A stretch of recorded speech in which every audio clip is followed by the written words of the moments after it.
Terrence Williams has been spreading a very different message in Ferguson than the one that you have been hearing.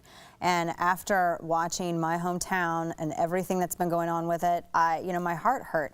But then I saw his interview with the Daily Signal and knew that we had to bring him on the show. And he's here with us now. Terrence, welcome to you. God bless you. It is so good to have you here.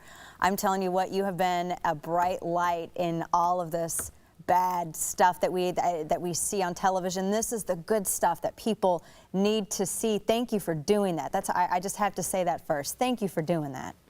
Yes, ma'am. I just thank you. I thank you for having me on the show and, to spread that positivity, that St. Louis needs at this particular time.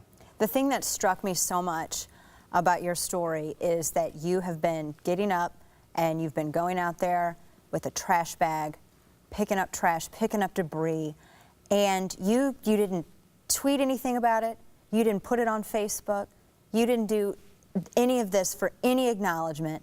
You just went out because you saw something that needed to be done and somebody happened to see you doing it, took a photo, and put that online.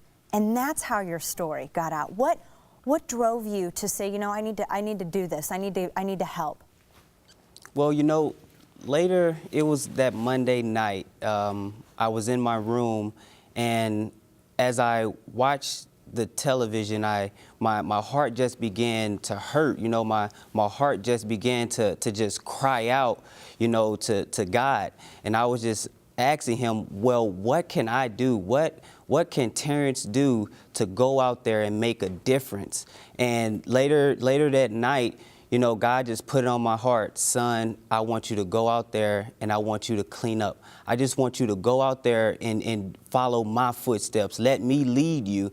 And that night, I was just so excited because originally I was going to start, at 9 o'clock, but it hit 6:30 and my heart just began to get up. And I got up at 6:30. I went to the store. I bought some bags and a pair of gloves, and I just put my green boots, to the ground, and I just began to walk and just do what God put on my heart to do.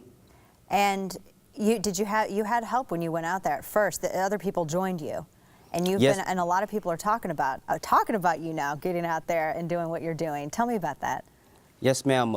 Originally, when it actually happened in August, me and a few of my fraternity brothers, we went out there and did the same thing. We all came together, we all group text each other, and we all came together like, hey, how about we all pray tonight, and whatever God put on our heart to go and do, in the morning, then that's what we're going to do. And we did the exact same thing. We went out there, we cleaned up, we picked up trash, we offered any kind of assistance, prayer, everything. We offered it all, and people just began to take photos, and the very same thing happened, like I said, the second time. God just put on my heart, Terrence, I want you to go out there and clean up, and that's what I did. And a lot of people that see me cleaning up and then they're like, hey, excuse me, sir, do you mind if I just lend a helping hand? And I absolutely, yes, sir, you can help. And there's other people, who a gentleman came out of his house and he was like, hey, excuse me, sir, I just want to shake your hand and just tell you thank you. And it just amazed me. I was like, wow. And I was just so, excited to go out and to continue to go out and just, do the will of God.